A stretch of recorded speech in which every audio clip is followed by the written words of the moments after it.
મિત્રો તમે કપાસિયા સોંપીને જો થાક્યા હો, વારંવાર સોંપો ને વારંવાર ભરી જતા હોય વરસાદના, તો તેના માટેનો આ જુગાડ છે. જ્યાં બે છોડવા ભેગા હોય ત્યાંથી એક એક છોડવો કપાસનો ઉપાડી લેવાનો અને આવી રીતના ખાડો કરી અને ધોઈ નાખી અને પગે દબાવી દેવાનો.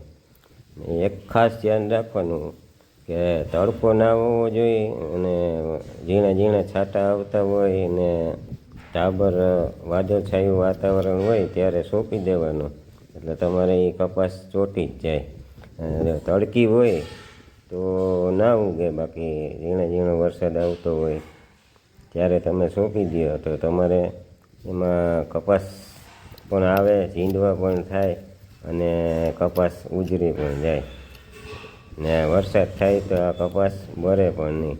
તો તમારે જો આ રીતના પ્રોબ્લેમ થતો હોય, ઘડીએ ઘડીએ સોંપ્યો ને વરસાદ થઈને મરી જાય, પાણી ભરાતું હોય, એવી જગ્યાએ તમે આ જુગાડ કરી શકો છો અને આ જુગાડ સક્સેસ પણ છે. તો મિત્રો, આ જુગાડ તમને કેવો લાગ્યો તે કોમેન્ટમાં કહેજો અને એકવાર સોંપીને ટ્રાય કરજો. હર હર મહાદેવ.